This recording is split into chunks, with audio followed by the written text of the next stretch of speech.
Good morning. I'm doing great. How are you guys? Fantastic. Yeah, we're getting to talk to Kerry Wood today. Are you kidding me? It's pretty cool. That's a pretty cool deal. Well, right out of the gate, and of course, we'll talk a little bit about your career and stuff like that. But, of course, you were a Cubs pitcher for a number of years.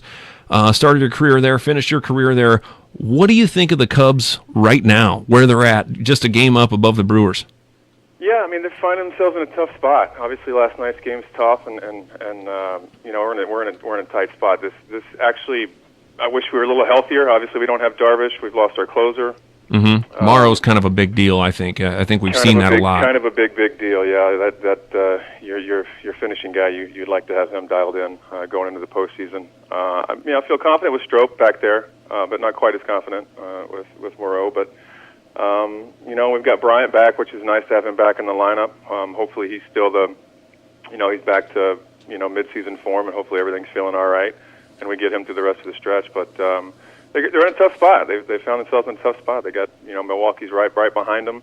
They got 2 more games with them, which are coming up tonight and tomorrow, and those are going to be obviously huge. But they actually lose an off. We lose an off day on Thursday because of a rainout, so we have to fly back to D.C., which I think is probably more detrimental to the remainder of the season because we're playing 30 days in a row without a day off. Right now, I was going to ask, at this point of the year, how grueling is that to be, just that daily grind, especially to not have any days off?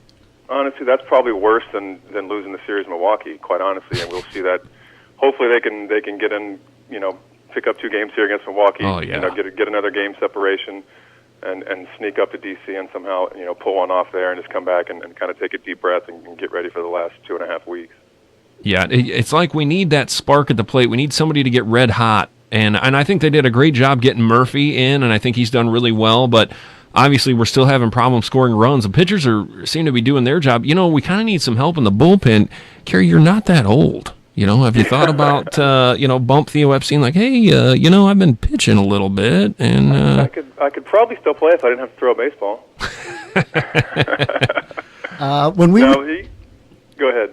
Well, when we were talking earlier, we weren't live, and I did not realize that. Is that correct there, Aaron, when we were talking? We weren't. I was just getting them a chance to talk for a couple minutes before we just, hey, you're on the air, Okay, good. No, I just wanted to back up there and say how much we appreciate you calling into the station here today, and just throw out that big shout-out to Laura Morello and my son-in-law, Ryan, for helping me line this up. I couldn't have done it without him. You got all the connections. I've known Ryan for many years, and he's been involved in our foundation. A big supporter of what we're doing here in Chicago and what we're doing in the communities that we're working in. And he's so anything he asks me to do, I always say yes. And Laura is great. She's our new executive director, so she's in charge. So anything she tells me to do, I do. So it's a good combination. We're lucky to have her. We've got a great team there at the foundation, and Ryan's been such a great supporter of what we're doing. So I'm happy to do it. She's really good at what she does. She's been in touch with me practically daily, lining this up. And she said, I kind of get overboard with sending, things that we might talk about. And she just says, hey, Kerry's done this enough. He's done enough of these interviews. He's comfortable talking just about anything, so you're good to go. And I know that you got some big fundraisers coming up, but before we even get started, just for the listeners out there, how does a kid from Texas wind up a superstar on the Chicago Cubs? Wow, yeah, that's a great way. Honestly, I ask myself that question all the time, and still never could really come up with a good answer. I just love baseball. I mean, I started playing when I was 5 years old, and knew by the time I was 6 that this was something I wanted to do all the time. I grew up in Texas, so we had pretty good weather, so I could do it pretty much all year round. So I did. I loved it. I played other sports. I played football and soccer and basketball, but baseball for me was top of the list. And I just played like any other kid. Played Little League at your in your city and in your town and your communities, and then was fortunate enough to make my high school team. And once I got on the high school team, you're kind of in that age where things are changing, your body's growing, everything's moving around, and between my sophomore and junior year, I grew 6 inches in that summer, which made everything in my body hurt. Yeah. But it also made me throw downhill, upper 80s as a junior. So things were kind of progressing, and I think right around my junior year, I realized I might have a chance to, get to go play college and continue to play. So. kept growing, kept getting stronger. Senior year, I actually transferred to a different school, about 20 miles away from where I grew up. Knew a bunch of the guys on the baseball team. Ended up transferring over there. Family moved out there and played my senior year in Grand Prairie. And by the time I was a senior, I was topping out at 95 and pitching at 92, and scouts were at every game. Wow. And then, so I get drafted in June. I was still 17, actually, when I got drafted, and then turned 18, signed, and took off to go be a Cub. What, as a 17-year-old kid, you got pro scouts in the stands. I mean, what's, and you seem like a pretty laid-back guy because, I did my research too, but come on, man, you got to be nervous out there. You're looking out, these guys, everybody's keeping track of every pitch. Yeah, how do you get through that? I was just cocky enough, right? I mean, I You're 17, you know everything, right? Yeah, you know, you've got all the answers. And plus, I mean, I'm throwing 92 up to 90, from 92 to 95 in high school, so there wasn't really much of a.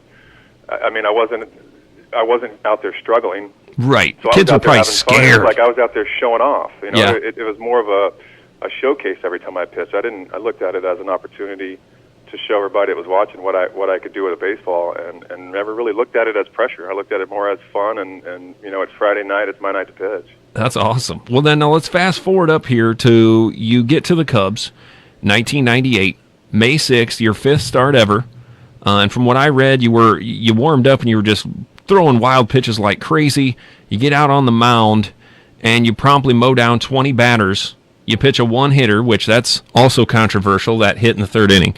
But 20 strikeouts, so you go from being a heralded rookie prospect to the Cubs to being sort of, because that's when I became aware of who you were. I've always been a Cubs fan, but I lived in Montana at the time, and I take that back. I was here, but I wasn't as in tune with the Cubs because they didn't win. Yep. And then all of a sudden we had this exciting young pitcher who is about my age who throws 20 strikeouts in a game. All of a sudden, you go from being a rookie pitcher to a superstar, basically, and go on to win the National League Rookie of the Year. I mean, how did your life change at that time with that game? I mean, everything changed. I was even with the quick ascent through the minor leagues, the short amount of time I spent there, and didn't have great minor league numbers. Double-A was horrible for me. And actually was close to like walking away from the game just because I was embarrassing myself, and then got a charity call up to AAA just to change the scenery and kind of fixed out some mechanical stuff and finished the season there. And then, before my rookie season, I started one game in AAA, and I think I struck out 11 or 12 in 5 innings and felt good, but didn't still. I was just the previous season I was lost. And here I find myself in the big leagues, and so I was 4 starts in, going in, just trying to still get my feet wet. I'd won the game before, I think, but the 2 previous, my 2nd and 3rd start were awful, and so I'm still just trying to wonder if I belong, wonder if what are my teammates thinking? Like, who is this kid supposed to be good? I'm throwing balls all over the place, and so that game happens, and then everything changes. Now it's like, all right, well. Confidence to myself. It's like, okay, I belong here. Right. I'm good enough to pitch at this level, which was all the confidence I needed at that time in that stage of my career. It was like all you want to know is that you belong at the same level of all the guys you've been watching your whole life on TV. Now you're playing against them, and you're like, there's a moment where that was my moment. It's like, all right, I can do this. I belong here. I can play with these guys. That's awesome. You became Kid K. And I can just imagine what it'd be like to be 20 years old and you're playing with all these older guys. I mean, I think back because I'm 40, and I think you're, 41 or 40? You're about my 41. age. Yeah, 41. So you look back now to yourself then at 20 years old, and you're like, wow. I mean, I'm sure that was something. But, and then, of course, you pitched for the Cubs for a number of years, 2-time All-Star. You left us for a while. And then ended up coming back to finish your career because you love Chicago. And that's one of the questions I wanted to ask you because there's still 85 Bears roaming around doing appearances and stuff like that, and Cubs players. And Chicago loves their athletes forever, it seems like. And you, instead of going back down to Texas, you deal with, Chicago winners and all that stuff. You're up here with your foundation, all that stuff. What is it that makes Chicago so special?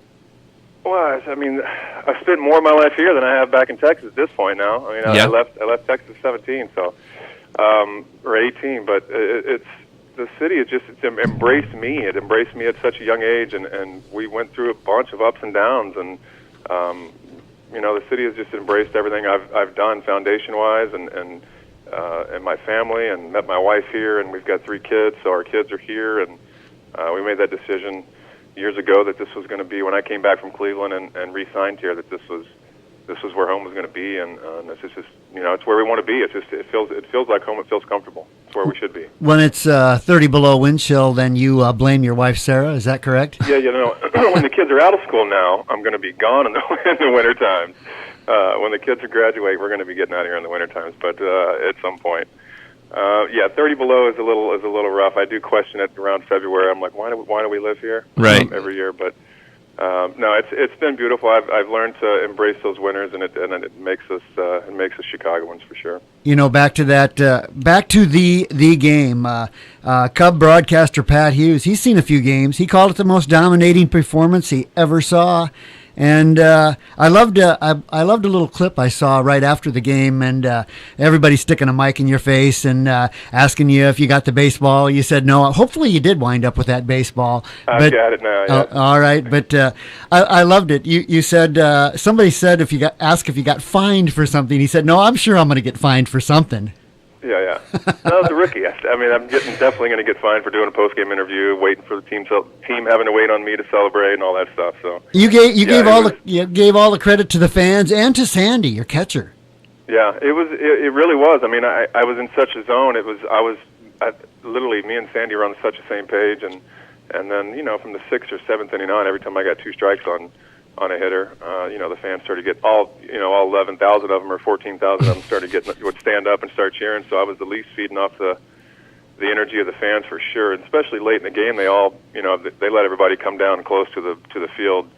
Back then, it was a rainy day, so there was only 14,000 people there. So they let everybody come close. So I could definitely feel the fans as the game progressed. That's awesome. That is awesome. Well, and that's the thing. Fandom now, late in your career then, so you were talking about Cleveland. You went to Cleveland, then you actually got traded to the Yankees and were doing a great job as a setup man for Mariano Rivera. 21 straight scoreless innings, something like that. Mm-hmm. And you had some higher offers from what I saw to go other places, and you came back to Chicago.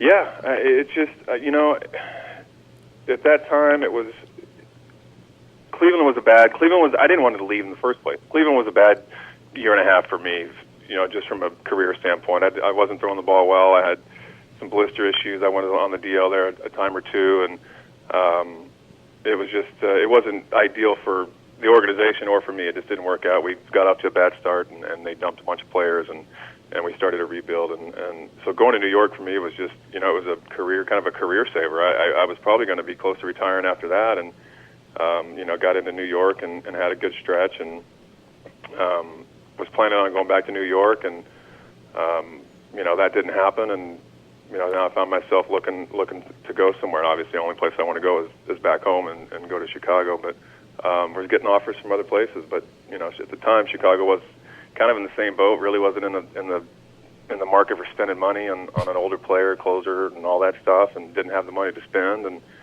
I didn't. Kind of finally just told him, hey, I'm not really looking to play for money. I just kind of want to finish my career here. So right. We worked out a deal, and the rest is history. I played for another year, and then came back for the second year, and knew I wasn't going to make it to the end. So middle of May, I decided it was before they went on the road. It was time for the one last inning. Yeah. Well, okay, so you pitched most of your life in Wrigley, but you American League and National League. Of course, you pitched in Yankee Stadium quite a bit. Aside from Wrigley, what are, stadium that sticks out for you for the fans, or just the situation or whatever that sticks in your mind more than others? Fenway Park it was cool to pitch in. Mm-hmm. Old Yankee Stadium was pretty cool to pitch in. I got a chance to pitch in old Tiger Stadium before they tore that down. That was really cool. But no, I think one of my favorite stadiums is still out in the Giants out in San Francisco. I just love the stadium, love the city. It was always one of my favorite road trips. But Wrigley Field, you can't beat it. It's especially the first 2 months of the season when the wind's blowing in. Oh yeah, good for pitchers. Yeah. And the new remodeled Wrigley, I saw where you talked about having a locker with a leak in it. Yeah. But clubhouse really, really nice now, and totally different team, but it's probably different, but the same. And as far as how it is in the clubhouse. Yeah, no, I think their lockers don't leak, but they're going through the same thing. They're grinding out every day. They're trying to play a 162 game season and go win a championship. None of that changes, and honestly, we were one of the last teams to get to this point, to get their clubhouse and all of their facilities up to standards of what today's game has and what everybody else has. So we obviously went above and beyond, and went above and beyond everybody else. So they've got great facilities, but that's what it takes, right? You see what happens. They got these facilities, and boom, we win the World Series. So you need this, and our team was no different. And we actually played so many more day games than everybody back in the day that we probably needed it before everybody else. But they've got the facilities they need, and obviously the right personnel, the right leadership. I love everything about the organization from top to bottom. I think they've done a great job rebuilding the stadium, the neighborhood. I think it looks beautiful. Wrigleyville has been kind of transformed in a great positive way, and I think it's been positive all the way around. It's a lot of fun up there. We hired the curse breaker, and that's what Theo Epstein seems to be. For a guy, what was he, 28 years old when he took over the Red Sox? I mean, unbelievable. So kind of a savant of sorts when you get to baseball GMs. But so all this we're talking about Chicago. You stayed there. And now you're giving back with the Kerry Wood Foundation. Yeah, so when we came back from, we'd always, my wife was very charitable when we met, and her family was charitable growing up, her mom especially. And so we decided when I came back from New York, when we re-signed that deal here, that we were going to start our foundation here and make an impact. And we had been doing some charity stuff throughout the years here and for different organizations, and kind of really just wanted to kind of narrow in how we wanted to make an impact. And so, over a few years of running baseball clinics and getting to know a bunch of kids in different neighborhoods, we realized we were kind of mentoring these kids as opposed to teaching them baseball. They were having fun, they enjoyed it, but we were doing a lot more mentoring than we had anticipated. So we kind of got the idea of being able to stay in these kids' lives a little more than just a week of summer. Right. So we launched the foundation and started our mentoring program, which is called Pitch In, and we are actually just into we specialize in 4th through 8th graders. We mentor 4th through 8th graders. It's a tough age. So, yeah, it is. And so in some of these neighborhoods, we start at 4th grade because we need to get these kids before they get to 5th grade. And in these neighborhoods, by the time they get to 5th and 6th grade, sometimes you lose them. Sometimes the street gets them before you can get them. Jeez. So we really think that we grab these incoming 3rd graders, start to build those relationships with them, their families. Our mentors are outstanding. They come back every year. They stay in these kids' lives, and so that we're at our first school is in our 5th year. So we have we'll have graduating 8th graders this year. So we've got to get them registered and set up and all that stuff ready to go to high school to hit the ground running when they get into high school. And we actually just this week, or actually tomorrow, we'll be cutting the ribbon on our 2nd school in Humboldt Park here, so we'll be in our 2nd school, and we'll have another set of 4th graders coming in. So that is awesome. We've got about 150 kids now, and looking to go into 2 more schools next year. The Wood Family Foundation started. When was that established? Ooh, what was the year? You're going to put me on the spot now. Oh man, I'm trying to think, because we did a lot of charity stuff as the Wood Family, as before we were foundation. I'm trying to think of the year. I think it was 2008, maybe 7. Okay, because Laura was telling me about being in your first school with this pitch-in and that you were expanding to a 2nd. So I didn't think you'd been around, 2010 maybe? Okay. Yeah. So we've been around 8 years, and it took us let's say we did those baseball clinics and other charity stuff for 2-3 years, and then we realized 5 years ago that mentoring was where we wanted to be. So the last 5 years we've been doing the mentoring program solely. And that is what we raise our funds solely for the mentoring. And you run just off fundraising. We do. We do a couple events a year. We have a big event around the Cubs convention that we do. Have all the Cubs come out and have a big party and do it that way. And then we have a gala that we run on September. This will be our 4th year, September 21st. Yeah, that's coming right up here. That's our big one. Yeah, that's right. That's next Friday. Now, can anybody come to this? I mean, where's it at? It is that, yeah. We're sold out this year. We are very, Wow. very lucky. We've sold out early. This is our biggest one. We're over 400 this year, and sold out last week.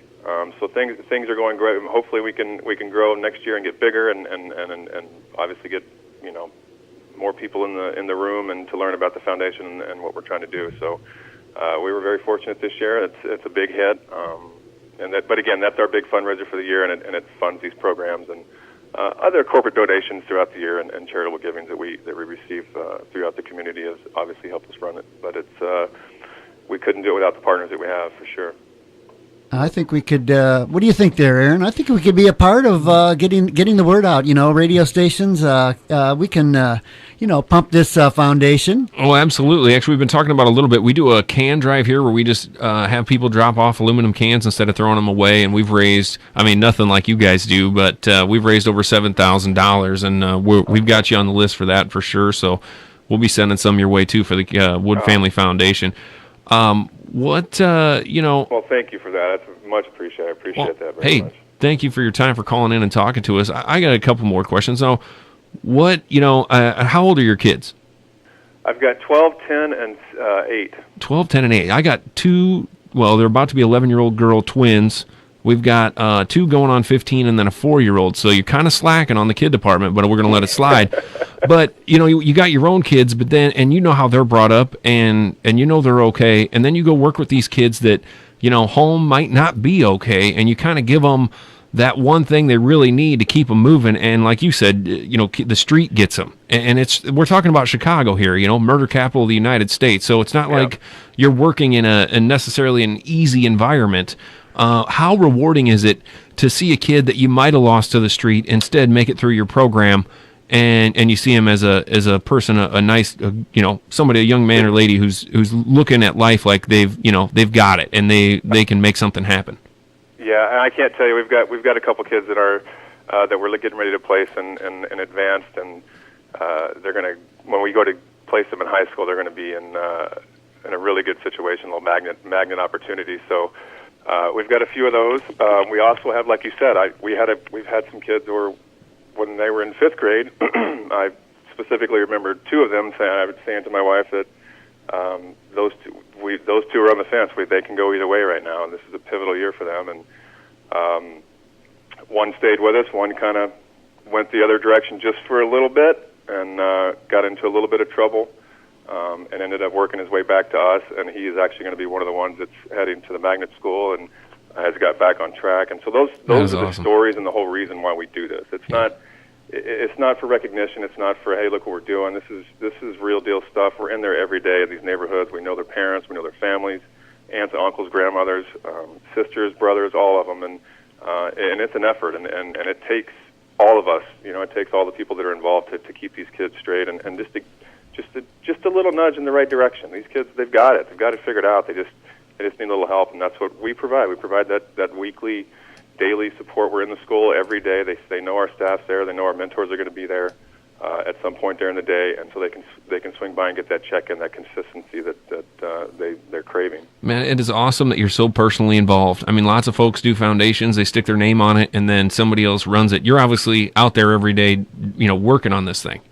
We're involved. I've got a tremendous team, and Lori, like you said, you guys have dealt with her. You know what she's about, and she's just a go-getter and a driver. And then our team that runs the program, our program director Alex and Nate that run the program. They're just tremendous people that are they do it for the right reason. It's in their heart that what they want to make a difference, and we seem to surround ourselves with. We've been lucky to surround ourselves with those type of people and our mentors, and it's made such a huge difference. For listeners that want to find out more about this, I think they can just Google Wood Family Foundation. Is that correct? Sure. Or they could the website WFF. Yeah, they can check out. Yeah, they can check out Wood Family Foundation, which it'll pop up, or WFFPitchin.org. It will send them right to it. And they can learn more about it. Learn more about these fundraisers and what all you're about. Absolutely. Find out what we're doing, what we're about. We're planning to go into 2 schools next year, and I'm not going to say this out loud, but I am. Hopefully 10 more schools in the next 5 years. Wow, that is awesome. Kind of spreading this, so that's the plan. And so get on the website, check us out, see what we're about, and if you've got time to come come be a mentor or volunteer at one of our events, or simply just come to an event and buy an auction item, or simply just write a check and for the good cause. So get on there and check us out. And guys, I appreciate your time always, and thanks for having me on here today. Can I run down a few other sports questions? Absolutely. Absolutely. Highlights. You were talking about your kids. I think Justin is the oldest. He is. How about that last strikeout when you carried Justin off the field? You struck. Yeah, you struck out. Was it Dayan? Actually, I'm not even sure how to pronounce his name. Dayan. I don't know it either. Of the White, but it was the White Sox. You struck him out, and Justin ran out on the field. That's got to be a highlight. That whole day, I mean, really, because Justin came to the field with me, rode with me, sat in my locker, we changed and went out and took batting practice and let him shag, and I took all the guys in the bullpen. They had a young group of guys in the pen that year, so I took them all up into the scoreboard after batting practice and had a little. Because most players don't even go up in the scoreboard. I've never seen it. I'd only been up there once, and that was my first time going up there. It was the day I retired. I'd never been up there, so how cool is that? I took all the guys up on the scoreboard and had a little talk with them. Told them I was retiring today, and Justin was there with us, and kind of told him I'm ending my career. You guys are starting yours, and little talk with those guys, and then we came back down and back into the locker. He stayed with me and got dressed for the game, and then when the game started, I sent him up to Mom and told Mom, when you see me get up to warm up, send him back down in the clubhouse because I want him to be on the bench when I come off the field. And so I said, if I get up to warm up, they're not gonna sit me down. If I get up to warm up, I'm going in the game. I only had about 12 pitches left. Yeah, well, that's got to be a highlight. And how about the 2003? How about the home run? Yeah, it's on top of the list. That's probably at the top of the list. That was the best moment. Hitting first base, turning, running towards second, and seeing the bleachers just erupt with beer and the fans were just there was beer flying everywhere. I wonder how many of those shirts are still out there. We have Wood. I see them every now and then. I wish I had hung on to one. I know. I had a bunch of them, and I never wore them, obviously, but I didn't hang on to them. Yeah, maybe I'll find one in an old bin someday. A real classic. And then I saw where you got to watching the Cubs win the World Series. How cool is it to be drinking champagne out of the same bottle with Bill Murray? It's great. He's so good. It's just, I mean, all the characters that are in there in the clubhouse that we were running around the whole postseason with each other and traveling and watching these guys, and it's just an exciting run, obviously. But from an ex-player standpoint, it's just happy for all the guys that didn't get to do it. Happy for all the ex-Cubs that battled and tried for years and wanted to be the team that broke the curse, and the Sandbergs and Billy Williams and Santos and Ernie Banks. I mean, you can go on the list for years, but I just thought about those guys and the ones that aren't with us anymore and how they, what they're probably thinking, and I was just happy for all the guys and families too. It's a family effort. It's a grind. That 162 game season is a grind, and when you're playing for the Cubs is no different, especially when you have good seasons go on. The pressure before the curse, as these guys know, when there's a ton of pressure on you, and then you get in the postseason, the media intensity gets more intense, and so it was a grind for the teams that got close. So I just thought about all the ex-players and ex-families that went through it that didn't get it done, and just happy for everybody that was able to get it done, and the group that got it done, and they'll be forever etched in history. Yeah.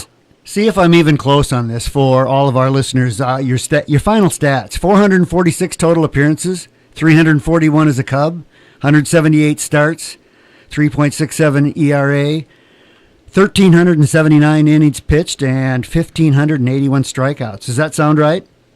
The only one I know is accurate is 1,581. I don't even know. Okay, well, 1,581 strikeouts. A lot more strikeouts than innings pitched, that's for sure. I think you still hold 3 Major League Baseball records. I got one. Fastest to reach 1,000 strikeouts. Okay. Fastest to reach in innings pitched. Oh, they break it down like that, and strikeouts in a 9-inning game. Well tied with Roger Clemens and Max Scherzer. Is that correct? That is correct.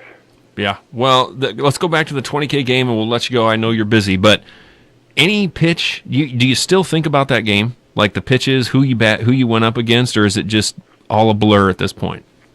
I thought about it more this year because it was the 20th anniversary. Right. So I did a ton of interviews for it. So and getting to see the film, sitting down and watching those films. So now it's fresher. But normally, no, I don't. I mean, I remember pitches. Yeah, even without watching them, I remember pitches and counts, and I don't always get the inning right of what inning it was in, but I'm pretty close. That's you've had quite a career, man, and it's just so cool to see you take the next step and now give back to the city and stick around and do all the things you're doing. We sure appreciate folks like you. What do you? Well, thank you. I was blessed for a long time to be able to play a game that I loved in a great city like this. So for me, I think I should give back more, and it's a no-brainer for me to hopefully we can do more and grow this thing and get it bigger. So you're giving back, and I'm sure that a lot of people helped you along the way. Do you have a special manager, coach, pitcher, player, fan, or somebody that anybody real special that helped you? I had so many. When you play that long and you come across so many people in the game, there's so many coaches change, players change. You come across so many people in the game that I can't name one, but I can name several. I think Oscar Acosta was a pitching coach I had early in my career in rookie ball. I ended up having him in the big leagues as well for 1 year with the Cubs. He passed away a few years ago, several years ago now, in Dominican. But he was pivotal in my young career of how to be aggressive and how to pitch. And then another pitching coach I had who was great was obviously Larry Rothschild. Taught me a lot, showed me a lot, helped me mature. Managers I loved. I love obviously playing for Dusty Baker. I love playing for Dusty, but I got a chance to play for Joe Girardi after he was my catcher, which was pretty cool. That is pretty cool. In New York, which was and what a coincidence! I ended up. Literally my first outing, I threw 4 pitches. I'd been on a plane all night traveling, trying to get to the team, and we get to Tampa, and he puts me in the game in the 8th inning, bases loaded against Longoria. Oh. I get like a 2-2 count, and I throw just a horrible curveball, like so bad that he couldn't swing at it, and somehow the umpire called it a strike. I struck him out on just a bad pitch. So I didn't even get in the dugout, and Girardi's like, "Hey man, you dropped your elbow way down on your curveball." I was like, "Really? I've been drowning in Cleveland for a year and a half, not with no breaking ball. I threw one curveball, and my old catcher's like, "Hey man, you dropped your elbow." And then I drop a 20-something scoreless inning streak after that. So it's just so cool to have that history with guys. That's awesome. That is awesome. Well, you got any closing remarks, Uncle Tim? I do have a couple more things. I've been lonely before, but you said loneliest feeling in the world you ever had. Bases loaded, no outs, 42,000 fans. Bases loaded, no outs, lonely by yourself on that little mound. Loneliest place in the world. Hey, you got any regrets over your career, Kerry? I really didn't. No. Maybe work ethic a little bit when I was younger. Just I think knowing what I know now about my body and the way things work and the torque and the damage we do to a plant. I think knowing what I know now, I think I would have worked harder on taking care of my body better early in my career. I did after the first half, but I think I don't, and I wouldn't call it a regret because I'm not sure that the injuries wouldn't have happened. I guess I'd more say advice for a young pitcher, somebody wanting to be the next Kerry Wood. Is that what you'd say to them? Take better care of your body. Take care of that. Take care of your arm. It is the only one that's going to throw the ball for you forever. And when it goes, it goes. So take care of it and have fun. You got to love doing it. You have to have a passion for your craft. Learn how to love it.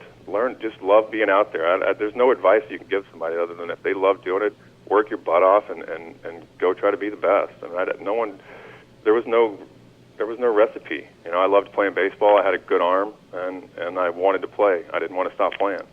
I know it sounds simple. There's a lot of guys that play baseball like, I didn't want to stop playing. It just wasn't good enough. But no, I just didn't get. It was never an option for me to not play. So I loved it.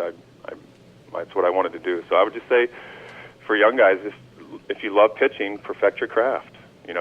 Keep the ball in your hand all the time. That's what I would say. Have fun first of all, and then love doing it. I just have a feeling I'm going to wind up meeting up with you sometime up there in Chicago, Kerry, and I sure hope.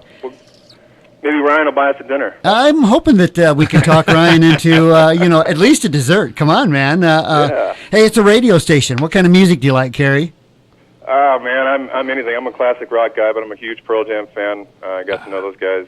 Met those guys 20 years ago and have known them forever. So yeah, did you see them when they were in Chicago? They were just in Chicago. Yeah, I missed the first time I missed them. I was out of town myself when they were here. So, but yeah, I kind of grew up classic rock guy. I mean, country. I was in Texas. Country was everywhere, but I was kind of a classic rock guy. But then I met some different people along the way, like I said, and huge Pearl Jam fan now. Right on. I saw Pearl Jam at Soldier Field in 1996 after the Grateful Dead had played there, and they played for 3 hours. It was pretty awesome. Crazy. He's still playing for 3 hours. Yeah. He's Eddie Vedder's something else. Well, I can't thank you enough, Kerry, for joining us and giving us so much of your time. Really appreciate the interview, and it was fun talking to you. It's fun hearing about all this stuff.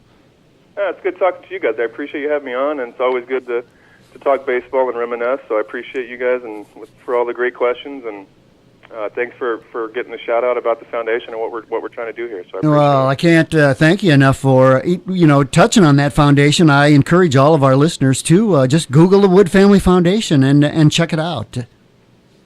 Thank you. I appreciate that. All right. Well, Kerry Wood, former Chicago Cub, and now running the Wood Family Foundation. Again, it's WFFpitchin.org for the website.